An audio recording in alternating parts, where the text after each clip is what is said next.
the government, you might have seen yesterday, investing $13.5 million on a tourism PR exercise. They reckon, get this, and how is this for a return on investment? They reckon they'll generate $300 million in tourism spending off the back of that. Is this believable? Labor Party leader Chris Hipkins is with me this morning. Chippy Chipster, how are you? Good morning. Have we got you? You have indeed. Oh, there we are. Good morning. How are you doing? Yeah, I'm very good, thank you, Ryan. Where are you? Because Parliament's not at work again. I mean, do you guys do anything? I am home in Upper Hutt. You need to talk to Chris Bishop about the somewhat strange parliamentary sitting program now, where we sort of sit for 1 week and then we have 2 weeks where we don't sit. I mean, I'm not quite sure what the government's up to there, but that's the government's responsibility these days. I agree with you. It's weird because you haven't even passed the budget yet, right?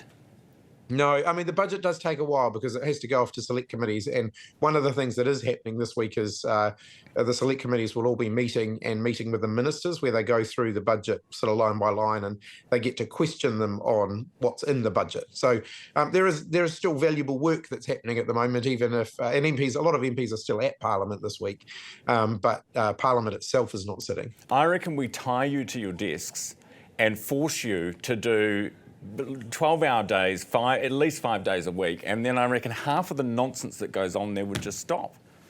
Well, you might be a bit optimistic there, I think. It might even probably would get worse. Hey, the numbers that we got from the government yesterday on tourism, it sounds so good. I'm willing to put $100 million into the tourism advertising kitty. Is this believable? Do you think these numbers are legit? Oh, I mean, I think it's a good that they're making the investment. They cut $20 million out of marketing New Zealand tourism last year, and now they're putting some of that money back in again. So I think that's a good thing. But I think we need to make sure that we're not just investing in the marketing, we've also got to invest in the tourism infrastructure because we want to make sure tourists have a good time when they're here. We also want to make sure that we're not straining, the tourist amenities that we've got as well. And some of our smaller areas, which are tourist hotspots, are worried that they're a bit stretched and a bit strained by the level of tourism that they're getting.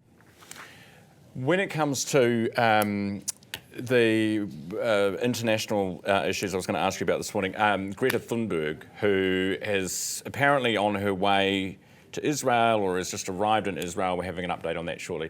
Do you think this is useful? I mean, I think we should, as New Zealand, we should participate through the official kind of international processes that exist, so the International Court of Justice and so on, which we have, got a pretty proud tradition, I think, as a country of standing up for strong principles through those kind of bodies. And I think that's the best, avenue for New Zealand. I think us making sure that our actions are in line with, international law and in line with international practice. I think that's the best place for New Zealand to be dedicating its efforts. Rather than jumping on a yacht and trying to sail there yourself. Oh, I mean, look, protest. I agree. Protest has a place, but I think New Zealand, the best thing that we can do is participate through the official processes. Now, are you Team Trump or Team Musk? I'm Team Kiwi. I'm not sure that either of them really are doing much to help New Zealand at this point. I am concerned about what Trump's tariffs are going to mean for New Zealand. But frankly, I'm not sure that either of them are contributing positively to our quality of life here in Aotearoa. What about the school lunches? Because you guys have got the Auditor General, you've asked the Auditor General to look into this, and the Auditor General is taking a look at certain aspects of the school lunch program. There was a story from the Herald, actually from the Northern Advocate, about school lunches in Northland, thousands of them still going uneaten. I think the uneaten rate was about 8%, something like that. Is that a worry? It is a worry because, ultimately we want kids to have a lunch at school. The previous lunch program, when we set it up, the lunches were being made locally. And what we managed to achieve through that was that the rate of uneaten lunches continued to go down. And it was because the catering companies that were making the lunches could work with the schools and say, okay, what's the food that the kids are eating? What's the food that the kids aren't eating? And they would change the menu to make sure that they were serving up stuff that the kids actually wanted to eat. And they got the food waste and the food, the uneaten lunches down to quite a very, very low level by doing that. I think the issue with the mass-produced lunches is, a lot of them, I mean, I've only seen pictures of some of them, but they don't look like anything that an adult would want to eat, so why should a kid be asked to eat it? But is it about wanting to eat or needing to eat? This has moved beyond need, hasn't it? Oh no, I don't think so at all. I mean, kids. But if you're hungry, kids you have eat. this capacity. Kids have a phenomenal capacity not to eat, even when they're hungry, if the food isn't appealing to them. I Try can tell you as a telling that to parent. the kids in Gaza right now. Well, look, I think we've got to make sure that we're feeding New Zealand kids. We've got an important role to play internationally as well around the situation in Gaza, and I don't want to trivialise that. But I think making sure New Zealand kids are going to school and are properly fed when they're at school is really important. Okay. And there are a lot of our kids who don't show up with a lunchbox with food in it. Field days. You're off to field days this week. What are you going to tell farmers exactly when you get there? Are you going to say that they would be... Would farmers be better off under Labor? Can you say that to them with your hand on your heart? Going to field days is in large part about listening to farmers and talking to them about what's on their mind. We know we've still got issues to work through with them around climate change and methane in particular, also issues around fresh water. But we've got a lot of areas where we can work together. We've got a lot of common interest as well. A lot of farmers raising issues around access to things like health services, access to education for their kids. These are all things that the farming community are also concerned about, that we can work together. But in terms of I think there's a lot of on-farm, common interest. In terms of on-farm, how uncommon are your interests? Are you going to put agriculture back into the ETS because National took it out? He Waka Eka Noa was disbanded. Do you bring that back? No, we're reviewing all of that at the moment, and we are talking to the farmers about that as we go through that review process. What are you hearing?